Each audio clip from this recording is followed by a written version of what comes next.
Rafa Rius, ¿qué hay? Buenos días. Hola Manolo y nuestros oyentes, buenos días. Bien, pues vamos allá a contarle a la gente lo que hay, lo que a nosotros nos parece que hay. Tormenta en Italia. ¿Qué pasa a los italianos? Pues que hacía ya tiempo que no montaban follones de todo tipo. Sí. Porque la política institucional italiana ha vuelto a las andadas. No sé si te acuerdas, pero a finales del siglo pasado y principios de este, los gobiernos italianos tenían una fecha de caducidad muy breve, Sí, sí, hasta el punto de que en un año podían sucederse varios gobiernos. sí. Y las alianzas de todo tipo pues solían ser efímeras. Y ahora, tras un periodo de, bueno, relativa estabilidad, el pasado día 15 Mario Draghi presentaba su dimisión a Sergio Mattarella, el jefe del Estado italiano, como respuesta a la desconfianza que le habían mostrado en la votación parlamentaria de un decreto ley de ayudas que no eran sino una serie de medidas fiscales, pues como todos los países de Europa, ¿no? Para intentar paliar una crisis económica agravada, bueno, que ya arrastrábamos desde la pandemia, pero agravada por la guerra en Ucrania y tal. Entonces, bueno, pues como no obtuvo la confianza del Parlamento italiano, presentó la dimisión al presidente de la República. Sí, señor. Pero como presidente y jefe de Estado y máxima autoridad del Estado, pues le ha dicho que no. Y tras la negativa del presidente de la República que abandona su cargo, pues bueno, como lo de siempre, se abrió un fuego cruzado de declaraciones de intenciones de todo tipo. Algunos apuestan por la continuidad de Mario Draghi, sea como sea. Otros que, bueno, que a río revuelto, pues siempre intentan pescar algo, en fin. Hay, por eso hablaba de tormenta, ¿no? Porque la situación está muy movidita. El presidente, el Sergio Mattarella, ya ha convocado elecciones para el 25 de septiembre. Pero bueno, aún quedan 2 meses y esos 2 meses que pueden ser bastante moviditos, ¿no? Y por otra parte, esas elecciones que ha convocado para el 25 de septiembre, tal como está el patio electoral en Italia, lo más posible es que den como resultado un gobierno de derecha y extrema derecha, que encima tendrá que aprobar los presupuestos del año 23 contra reloj y que podría incluso cambiar la postura de Italia respecto a la guerra de Ucrania. En fin, podía ser bastante problemático, ¿no? Y que incluso económicamente parece ser que la situación en Italia está bastante mal y las ondas de la crisis económica pueden incluso hacer peligrar la estabilidad del euro. Recordemos que estamos hablando en toda Europa en un contexto de inflación, de tensiones energéticas múltiples de todo tipo y bueno, y una situación parlamentaria en Italia, como digo, muy compleja y muy difícil. Entre tanto, para complicar más la situación, pues más de 1.500 migrantes han llegado en los últimos días a las costas, tanto en Calabria como en Lampedusa, como en Sicilia. Hay que tener en cuenta que el Lampedusa tiene un centro de acogida que está más que saturado. Han llegado en los últimos días unos 900 migrantes. Allí hay, bueno, de todo tipo, para todos los gustos. Hay afganos, pakistaníes, sudaneses, etíopes, somalíes, nigerianos, senegaleses, eritreos que vienen de Libia, en fin. Todos esos han ido desembarcando desde el sábado en la isla de Lampedusa, que tiene un centro de acogida, como digo, más que saturado, con 1.300 personas, cuando su capacidad es para unas 350. Imaginemos cómo estarán con estos calores de hacinados y en qué condiciones sanitarias más terribles. Como esto tampoco es demasiado complicado, pues otro factor ha venido añadiéndose en los últimos meses en Italia, que son las tensiones sociales de todo tipo, junto con una actuación de las fuerzas represivas fuertemente polémica, ¿no? Ha sido muy criticada desde diversos sectores, sobre todo desde la izquierda, claro. Mientras los medios se saturan con el culebrón parlamentario de Mario Draghi, pues en la política real, en la política de a pie de calle, las fuerzas represivas, como digo, han redoblado sus ataques tanto a distintas personas como a distintos colectivos que están siendo duramente perseguidos con la clara intención de desactivar algo que parece que está reviviendo en Italia, que es lo que ellos llaman hacer política desde abajo. Y bueno, y está siendo, como digo, duramente reprimida. Si te parece, vemos algunos ejemplos. A ver. Por ejemplo, hace pocos días salía a la luz la condena a 28 años de cárcel, 28 nada más, a Juan, que es un militante anarquista de origen ibérico, bajo acusación de un delito de masacre política, que eso yo no lo había oído nunca, pero parece ser que sí que existe en el Código Penal italiano, porque al parecer había colocado 2 explosivos en una pequeña sede de la Lega Norte en el Véneto, en la región de Venecia. La durísima pena esta de 28 años que ha aplicado el juez, pues parece que sería, se podría tratar de un atentado, yo qué sé, con víctimas mortales o demás. No, ¿qué va? De los 2 explosivos de fabricación casera, tan solo estalló uno y durante la noche, cuando la sede se encontraba totalmente vacía. Y además, alrededor de la sede habían sido colocadas hasta 30 folios con la palabra bomba, con el evidente objetivo de evitar daños personales. En fin, como puedes ver, un atentado muy típico de un anarquista, vamos. Tanto por su fracaso como por su cuidado en no provocar víctimas. Bueno, pues a pesar de ello, es la condena más alta jamás aplicada en Italia por un caso de acción directa sin heridos, ¿no? Y, como digo, se le ha aplicado el delito de masacre política, que ni siquiera se aplicó cuando mataron los mafiosos al juez Giovanni Falcone en el 92, ¿no? Que fue quizá el asesinato más sonado político en Italia, ¿no? Bueno, pues que solo había puesto 2 bombas, una de las cuales no estalló, y encima había colocado todo lleno de cartelitos para avisar que no se acercaran, le han caído al Juan 28 años de condena. Es decir, que está claro que este tipo de agravantes de terrorismo y de masacre, que aunque no hayan ni muertos ni heridos, pues son utilizados para castigar a todos los revolucionarios en general y, como siempre, pues para los anarquistas en particular. Si nos vamos un poco más hacia el oeste, también en el norte, si nos vamos a Turín, que es una ciudad que es un laboratorio histórico de la represión en Italia, pues en Turín hay diferentes centros sociales ocupados, ¿no? Había uno que se hizo muy famoso, que se llamaba El Asilo, que es el centro más importante de lucha contra los CIES, y bueno, y también, por supuesto, contra la gentrificación de los barrios populares turineses que, como en todas las grandes ciudades europeas, están sufriendo una progresiva gentrificación. Bueno, pues ahora el objetivo regresivo es el centro social ocupado Askatasuna. Le han puesto un nombre euskaldun, que funciona ya desde hace más de 25 años en un inmueble muy grande en pleno centro de la capital del Piamonte, ¿no? De Turín. Y bueno, allí era un lugar de referencia donde todos los autónomos actuaban como digo, desde hace décadas, y no había habido ningún problema especialmente conflictivo, ¿no?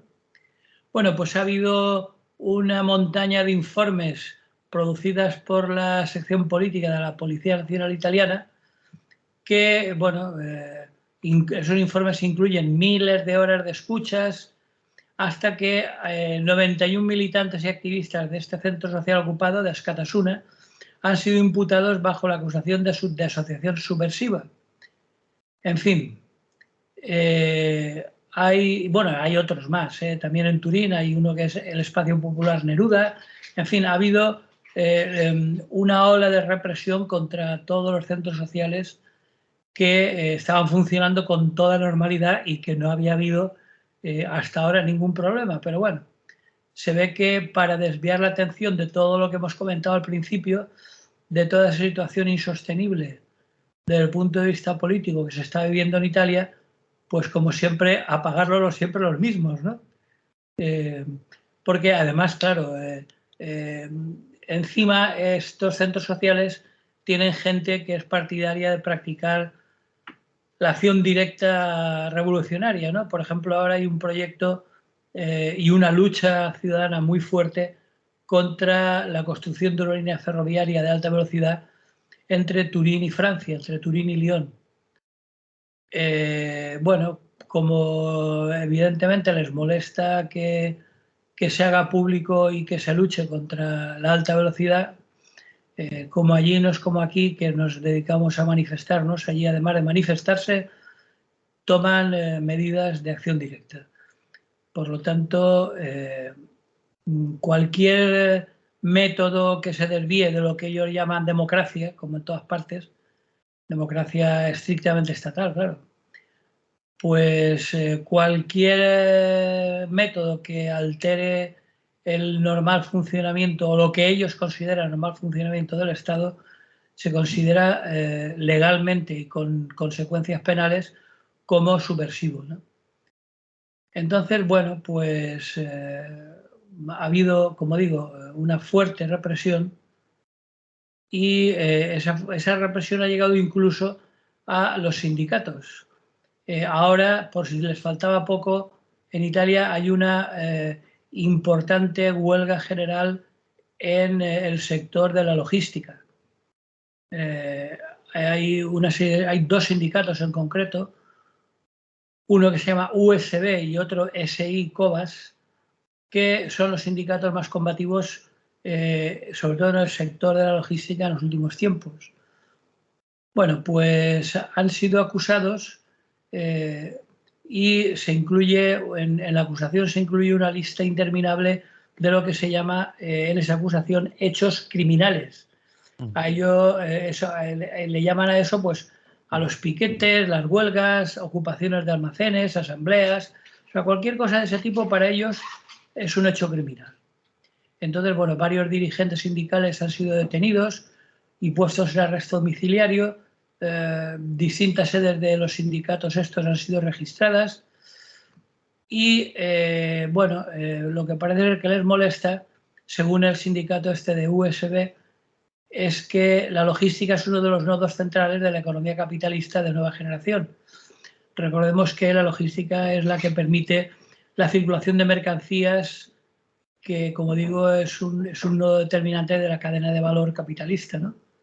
Y donde se expresan las contradicciones a un nivel mucho más claro, ¿no?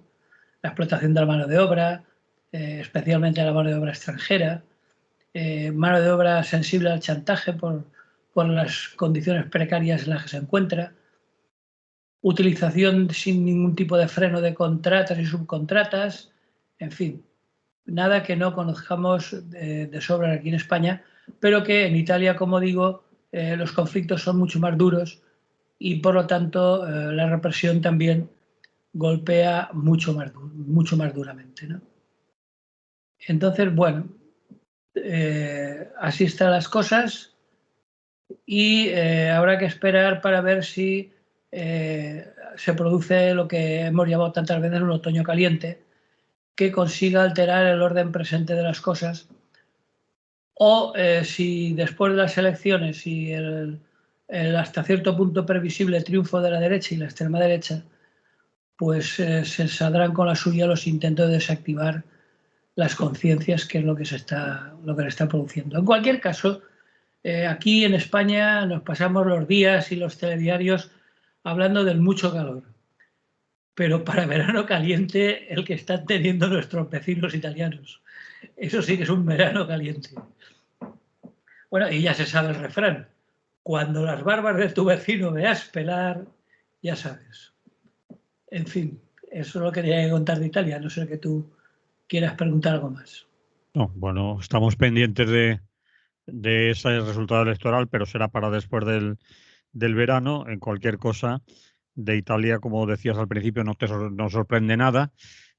Son gente que se intranquilizan mucho con los gobiernos y caen bastante a menudo.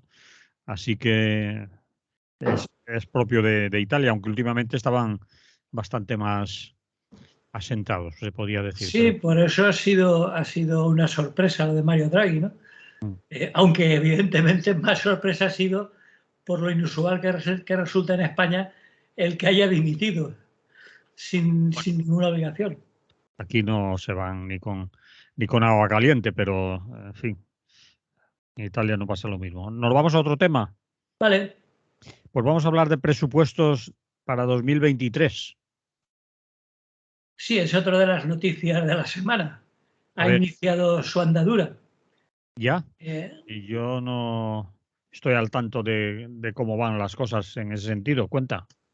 bueno, pues en principio Yolanda Díaz y María Jesús Montero, que Sí. es la señora que se ocupa en el PSOE de estas cosas, han cerrado un acuerdo dentro de la coalición de gobierno para empezar a negociar los presupuestos de 2023.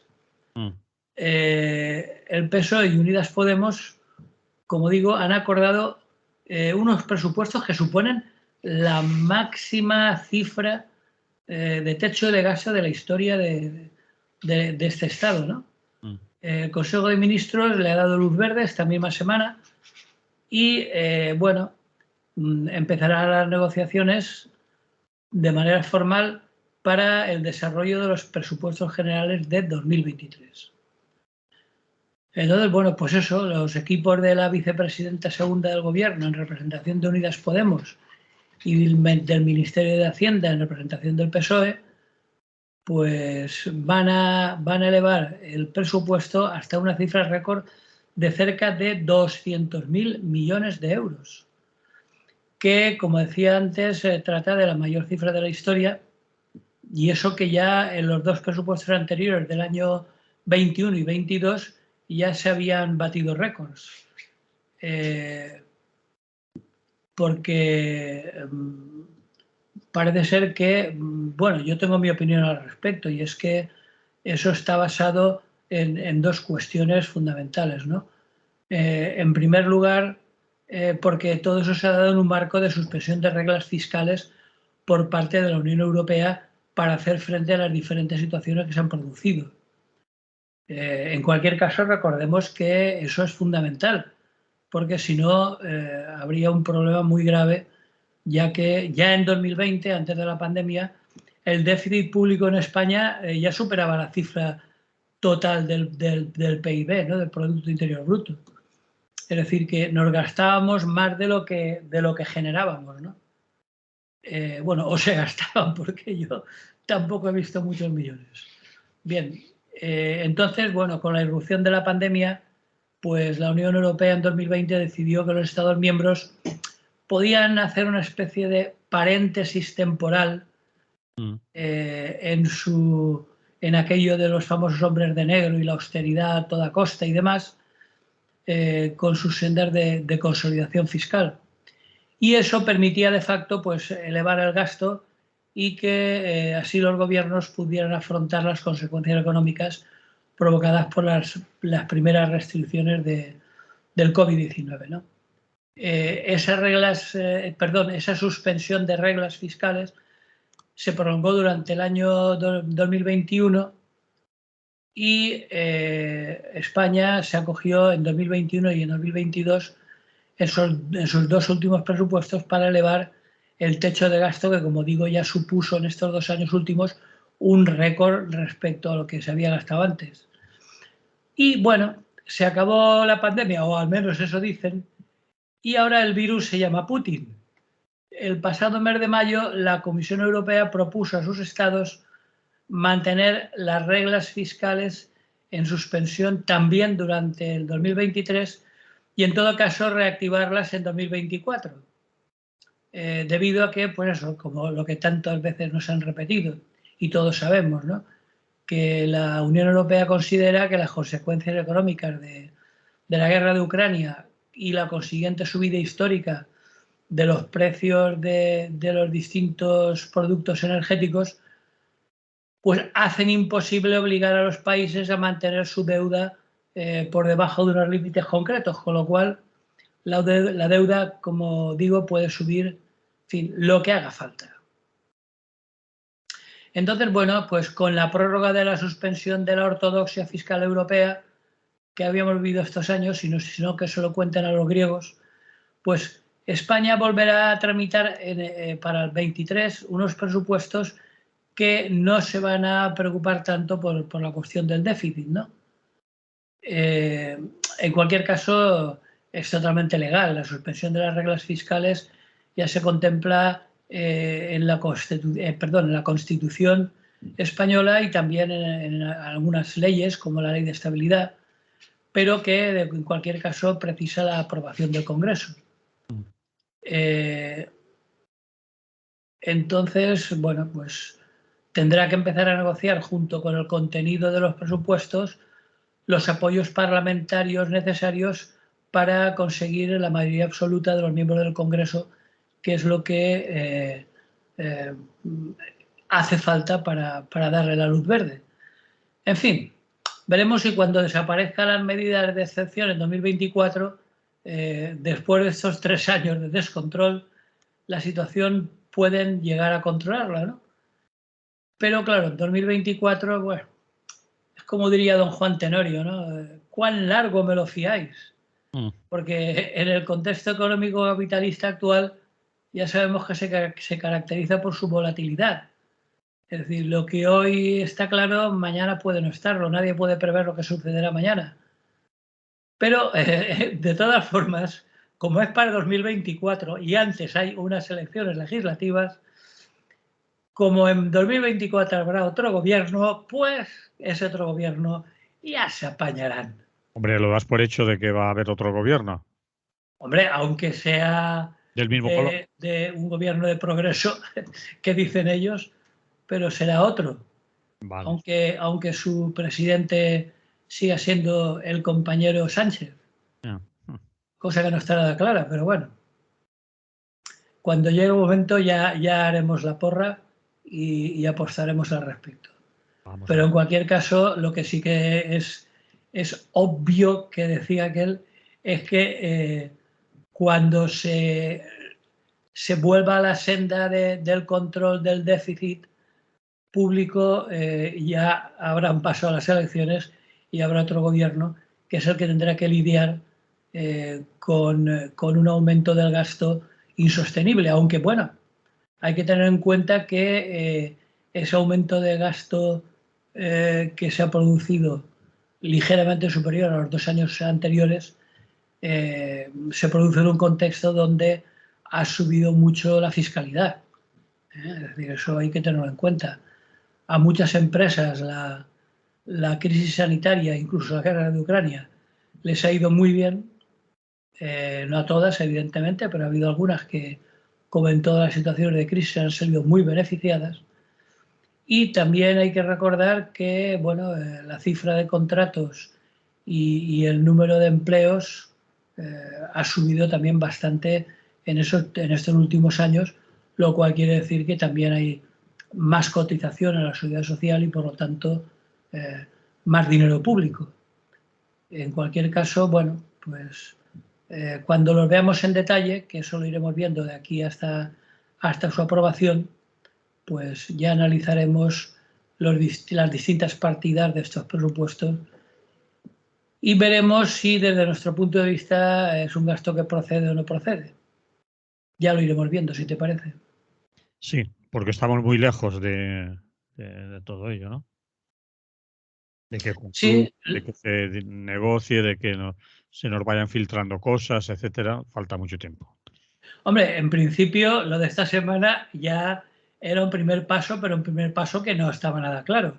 Es decir, con la cantidad de broncas que ha habido últimamente en la coalición, pues tampoco era de extrañar que hubiera habido algún problema, aunque la negociadora tampoco tenía mucho peligro. Recordemos que la negociadora era la vicepresidenta segunda y en su coalición es más de Unidas que de, bueno, más no, es de Unidas, de Izquierda Unida, y por lo tanto en las últimas decisiones polémicas del gobierno no ha tenido excesivos problemas en estar de acuerdo con los miembros del PSOE en el gobierno, ¿no? Por lo tanto, bueno, pues que hayan llegado a un acuerdo era absolutamente necesario, porque si no, ni siquiera se podía empezar a hablar. Si ni siquiera el propio gobierno, que es el que propone los presupuestos, lo tienen claro, pues cuando haya que empezar a negociar con el resto absolutamente necesario de sus posibles socios para su aprobación, pues aún lo iban a tener peor. Entonces, bueno, lo que ya hemos visto esta semana es que en principio hemos visto que Yolanda Díaz y María Jesús Montero pues han acordado empezar a negociar esos presupuestos. Muy bien, pues lo que tú dices, esperar para ver, ¿vale? Muy bien, que lleguen a buen puerto. Vamos con esa otra parte ya del programa de la miscelánea, que son noticias más breves, según tú, ahora veremos lo breves que son, que, bueno, tienes a bien también comentar. El verano de Túnez. Otros que se lo están pasando calentito. Mm. A Allí ver, no se trata de ola de calor porque todo el verano es una ola de calor. mm, Yo no recuerdo haber pasado más calor en mi vida que cuando llegué a Túnez después de atravesar el Sáhara en pleno mes de julio, que tú dirás, ¿qué hacías tú allí en pleno mes de julio? Pues el imbécil, como no podía ser menos. Allí los beduinos nos veían pasar, iba con otro amigo con un panda y decía esto, y nos señalaban la cabeza, lógicamente, ¿no? Decían, estos deben de tener algún problema psíquico grave, porque en el mes de julio aquello era absolutamente insoportable. Esto que estamos viendo ahora aquí no es nada para lo que era entrar en Túnez por un lago seco que hay allí, la región de Chott el Djerid, y ir corriendo hacia la costa, hacia la isla de Hierba, a ver si pillábamos algo de brisa marina y mediterránea, porque vamos, era insoportable. ujú. Bueno, pues en medio de toda esa ola continua de calor, Túnez ha aprobado la reforma constitucional propuesta por su presidente, pero con una participación tan baja, el 27%, Ujú. nada menos, y aquí sí que podemos decir claramente nada menos, porque menos ya es difícil, y es tan baja que incluso ya se están empezando a oír voces que ponen en duda su legitimidad, ¿no? Sí, Porque eso sí, de ese 27%, por supuesto, un 90 y tantos, no me acuerdo exactamente, pero en fin, un 90 y tantos le han dado el sí a la reforma constitucional. Eh, Porque, bueno, parece ser que desde que se produjo en 2011 la primavera árabe de Túnez, los gobiernos supuestamente democráticos han dado mucha más de arena que de cal. Es decir, la gente estaba muy harta, estaba en las calles eh, y, bueno, como siempre, llegó un tal Said, un profesor de Derecho de 64 años, que disolvió el Parlamento, se hizo con el control del Poder Judicial y la Comisión Electoral ya hace un año de esto, y desde entonces pues ha gobernado Túnez de una manera totalmente autocrática. Los grupos de derechos humanos ya han advertido que el proyecto de la nueva Constitución otorga amplios poderes sin ningún tipo de control al presidente, ¿no? Incluso es el presidente el que nombra un gobierno sin que necesite para ello la aprobación del Parlamento, y hace prácticamente imposible su destitución. Bueno, pues eso, el Said este se lo guisa y se lo come. Como digo, se ha dado la participación más baja de todos los procesos electorales que se habían celebrado en Túnez. Eso sí, no han habido ningún tipo de incidentes.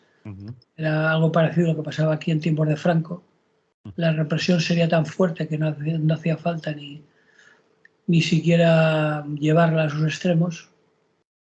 Y bueno, para que nos hagamos una idea, la participación no ha llegado a 2,5 millones de ciudadanos tunecinos de los más de 9 millones de posibles electores. Es decir, que no ha llegado ni a una tercera parte de los electores. A pesar de eso, el presidente, el tal Kais Saied, ha visto aprobada su constitución, pero eso sí, Túnez ha retrocedido varias décadas desde el punto de vista legal, y lo que sí que ha conseguido, lógicamente, es que la incertidumbre y el desapego hacia la clase política se hayan acabado de instalar por completo en el país. Es decir, la gente pasa por completo de la situación política y parece ser que no le preocupa demasiado pues el tema de las libertades, ¿no? Parece ser. En cualquier caso, Túnez hay que recordar que es el país más occidental, o si quieres menos islámico de todo el Magreb, porque bueno, ya se ven a muchas mujeres, por ejemplo, vestidas a la europea, con sus vestidos y sus faldas. Recordemos que la principal riqueza tunecina es el turismo, es el sector terciario y el turismo, y por lo tanto pues la influencia de los turistas, sobre todo europeos, es muy fuerte, y la occidentalización del país también, como digo, es bastante fuerte. Recordemos que es el país más pequeño de la zona, ¿no? Está en un extremo del Mediterráneo, en una punta, encarado a Italia, y es mucho más pequeño que Libia o Argelia, que son sus vecinos, y que Marruecos incluso, ¿no?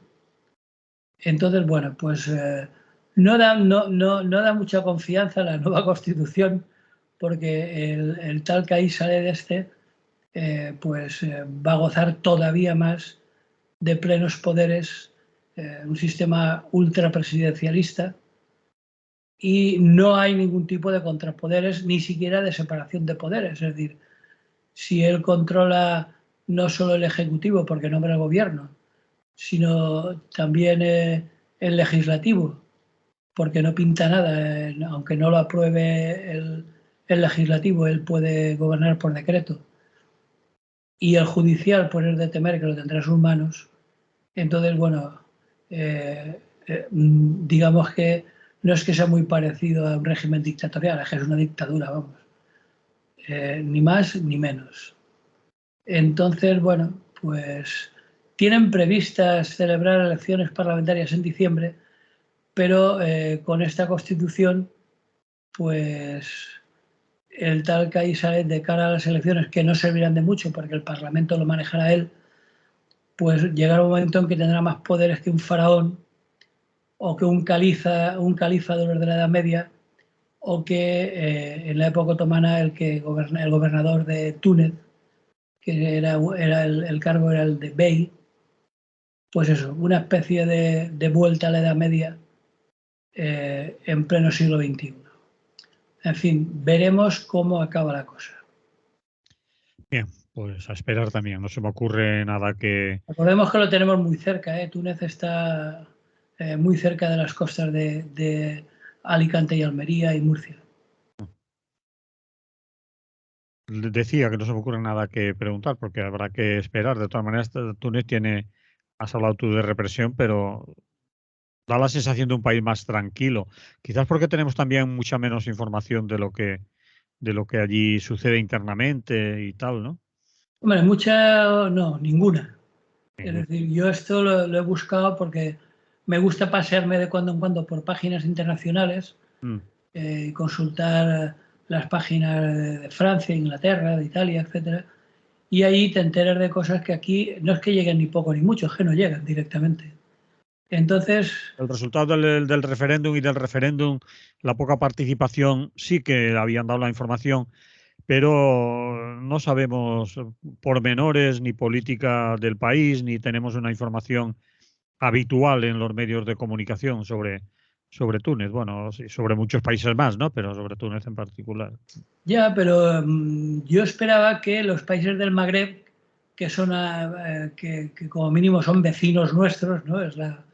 Nosotros somos el sur de Europa y ellos son el norte de África, es decir, la otra orilla del Mediterráneo, digamos.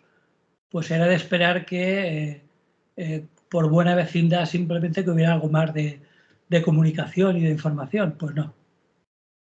Y bueno, por otra parte, es un país que yo, aparte de que sea una dictadura o que pretenda serlo, ya veremos cómo queda, yo recomendaría que si nos sobra algún euro, cojamos la mochila y nos vayamos para allá. A ser posible no en verano, si podemos pescar vacaciones en otra época del año, que tiene un clima mucho más soportable, porque realmente es un país muy interesante.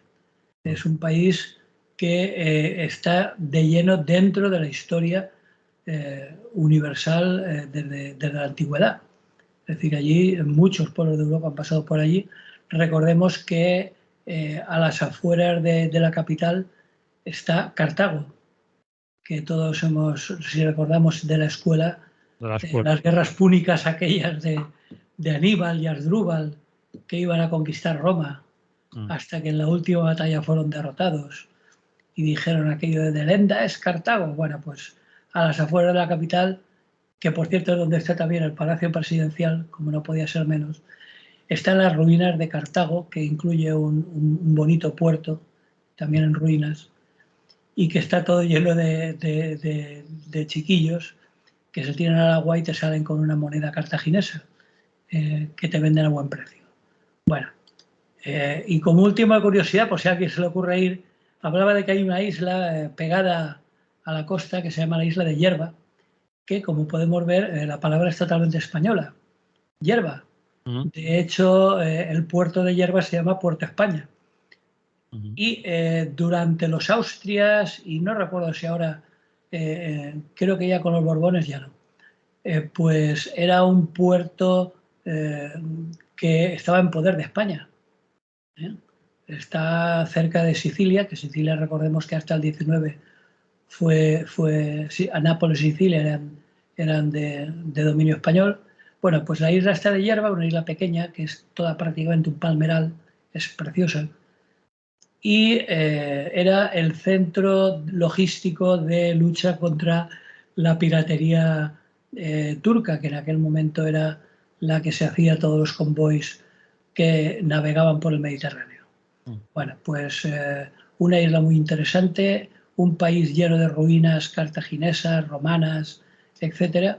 Si a alguien le apetece, se puede alargar hasta el desierto, que como sabemos es un paisaje increíble. En fin, parece que sea de la agencia turística de Túnez, sí. pero bueno, aunque me salga un poco del tema, nunca está de más recomendar algo que a los oyentes les puede interesar. Muy bien, Rafa, pues vámonos a otro sitio, a Puerto Rico. Puerto Rico y su futuro. Otro sitio muy peculiar y que tampoco habíamos hablado nunca de Puerto Rico. No lo nunca, pero poco sí. Poco, aunque sea un puerto muy rico, de donde salían buena parte de las riquezas que la corona española esquilmaba y rapiñaba en Latinoamérica.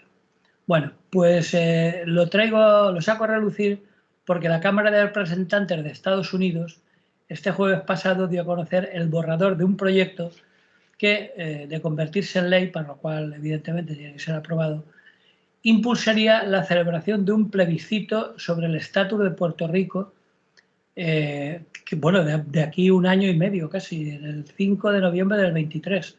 Pero en fin, pasa un poco los presupuestos, ha empezado a rodar ahora y por eso lo cuento, ¿no? El proyecto de ley ojo, lo ha impulsado la Cámara de Representantes de Estados Unidos, que son los que cortan el bacalao en Puerto Rico, a pesar de los pesares. Y parece ser que bueno, los demócratas están instalados allí y entonces el proyecto de ley busca ofrecer a los votantes de la isla. Recordemos que Puerto Rico es la menor de las grandes Antillas. O sea, en el Caribe las Antillas se dividen en grandes y pequeñas, ¿no? Por razones obvias. Las grandes, que son Cuba, la Española y Jamaica, y la última, la más pequeñita, es la de Puerto Rico. Puerto Rico, que está situada al sureste de la isla de la Española, que es donde está la República Dominicana y Haití, que a su vez está también al sureste de Cuba. Bueno, pues Puerto Rico es, para que nos hagamos una cierta idea de las dimensiones de lo que hablamos, es casi unas 10 veces menor que Cuba, es decir, no llega a 9.000 kilómetros cuadrados, mientras que Cuba se acerca a los 100.000, es decir, es la 10ª parte de Cuba aproximadamente. Se independizó, curiosamente, de la corona española en 1897, un año antes que Cuba. Y, bueno, actualmente la relación con Estados Unidos es un tanto peculiar. Aunque son ciudadanos estadounidenses, pues según para qué cosas, claro, dada su condición de Estado libre asociado, es el nombre jurídico que tienen, y tienen una cierta autonomía, pero para asuntos internos, es decir, para lo que tenga que ver con sus cosas, porque no tienen ninguna soberanía y están sujetos a las decisiones del Congreso norteamericano. Y, por supuesto, tampoco pueden votar en las elecciones a presidente. Y bueno, para cuestiones así folclóricas, por ejemplo, en las Olimpiadas o en los campeonatos mundiales de todo tipo, podemos ver atletas con la bandera de Puerto Rico, el uniforme de Puerto Rico y compitiendo por Puerto Rico. Queda muy bonito, muy simbólico, pero con las cosas importantes nada. Entonces, este proyecto de ley que ha empezado a echar a andar ahora busca ofrecer a los votantes de la isla 3 opciones. La primera, la estatidad, es decir, convertirse en el Estado 51 de la Unión. Es decir, sabemos que Estados Unidos tiene 50 estados después de la incorporación de Hawái y de Alaska. Y, bueno, pues Puerto Rico pretende ser el Estado 51.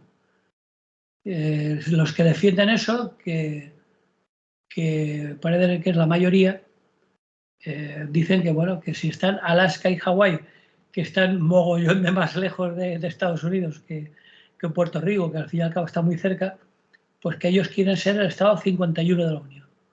Después, una segunda posibilidad que sería el de la independencia, es decir, Puerto Rico independiente con soberanía total, totalmente separados a todos los efectos de Estados Unidos.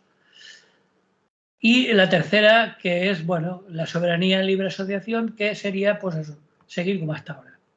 Es decir, esas son las 3 posibilidades que se van a plantear en ese plebiscito. Me imagino que ahora, en este año y pico que queda, pues se debatirá convenientemente y no es el primero que se hace, porque ya en 2017 se hizo un plebiscito no vinculante, claro, porque era una especie de brindis al sol, y ganó con el 97% de los votos la estatidad para Puerto Rico, es decir, el convertirse en un estado más como cualquier otro de los 51 de Estados Unidos, ¿no? Por lo que se refiere al independentismo, allí lo tienen bastante complicado. No es como el caso de Cataluña. Allí los independentistas son muy poquitos. Solamente logró un 1,5% de respaldo. Y los que quieren seguir como hasta ahora, pues por un estilo, más o menos, un 1 y pico. De todas formas, pasó un poco como en Túnez. En esta consulta, que como digo era no vinculante y por lo tanto tampoco tenía demasiado interés, pues solo participó un 22% de los electores registrados.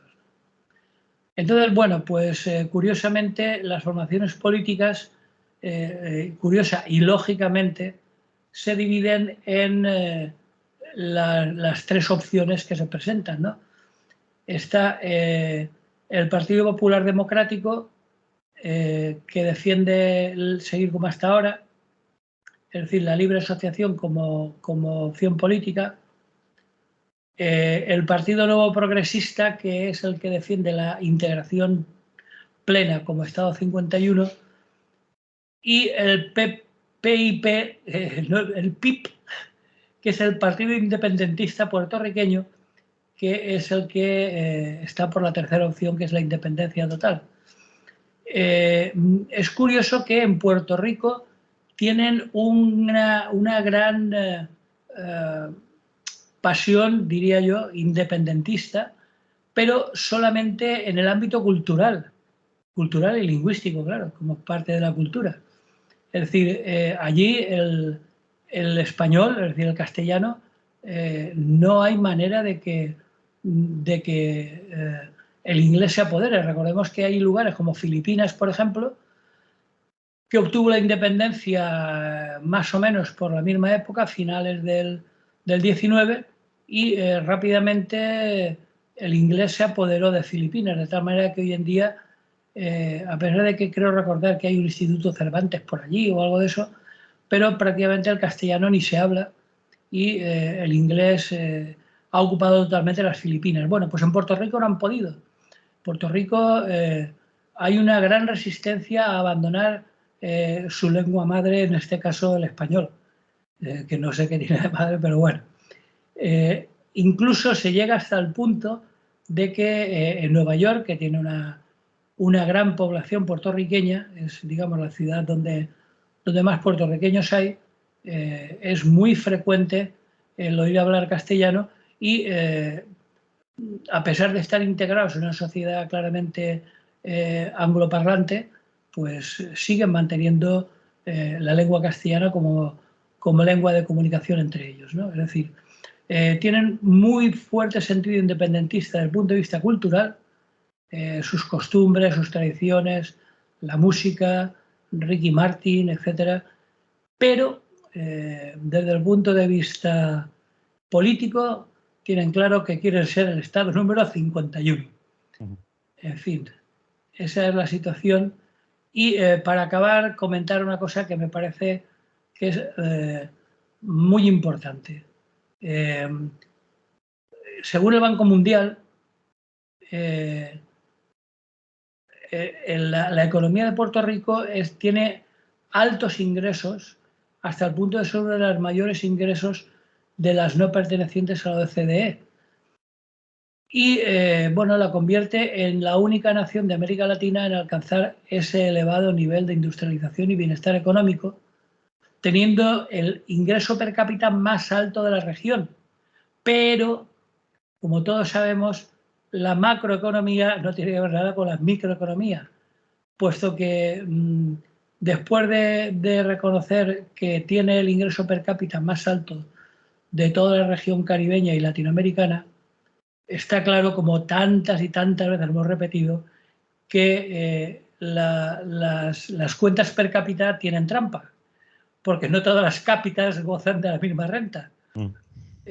Aunque tienen un salario mínimo bastante elevado, de $8.50 a la hora, pero esa forma de sacar promedios, esas rentas per cápita, pues ocultan la polarización, porque ese país que es el de más alta renta per cápita resulta que es el tercer país de mayor desigualdad del mundo mundial. Es decir, que en todo el mundo, y mira que hay países sumidos en la miseria más absoluta. Bueno, pues desde un punto de vista de abismo social, de desigualdad entre los que más tienen y los que menos tienen, habrá, pues por supuesto, mega ricos, habrá grandísimas fortunas y luego muchísima precariedad de gente que vive a lo mejor con menos de $1 al día. Entonces es, bueno, simplemente resaltar esta paradoja para acabar. El país de más alta renta per cápita de América Latina es al mismo tiempo el tercer país de mayor desigualdad en el mundo. En fin, veremos si el nuevo plebiscito soluciona algo la situación. Muy bien, pues con Puerto Rico acabamos, ¿no? Sí, hemos hecho dos lugares muy interesantes, porque Puerto Rico yo no lo conozco. pero por los reportajes que he visto debe ser una maravilla, porque además, para no ser muy grande, porque ya digo que es una isla, que es la 10ª parte de Cuba, tiene un paisaje muy variado, es decir, hay desde playas paradisíacas, desde que salen las postalitas de las agencias de viajes, con palmeras y cocoteros, hasta montañas, hay ríos importantes, o para ser lo cortos que son, hay selva tropical, en fin. Tiene un paisaje muy variado, incluso tiene algunas zonas con problemas de sequía. Es un paisaje muy variado y según toda la gente que ha estado por allí, pues es digno de verse. Muy bien. Pues nos iremos a Túnez y después con los días que nos queden sueltos nos vamos a Puerto. Exactamente, y nos damos unas vacaciones, Claro. aunque sea muy lamentable porque tanto en Túnez como en Turquía, eh, turísticamente es muy atractivo para ir a un hotel o incluso con tu mochila, pero desde el punto de vista social es muy triste. Sí. Es muy triste porque se ve mucha miseria por las calles. Bien, pues Manolo, si no tienes nada más que contar, No, si no lo tienes que contar tú, no. pues nos despedimos hasta De el mes de septiembre. preparación anímica para descansar hasta septiembre. Hombre, descansar con estos calores, como No, no nos vayamos a Islandia o a algún sitio de esos, que tampoco estaría mal. imposible. Esos que tienen en pleno verano 20 grados de máxima, pues tampoco estaría mal. Muy bien, Rafa, Pues pues nada, un abrazo a ti y a todos nuestros oyentes y seguimos escuchándonos en septiembre, si te parece. eso haremos. Si todo va bien, no pasa nada, el calor no acaba con nosotros, pues nos oímos en septiembre, ¿vale? Vale, salud y buen día. Buen día.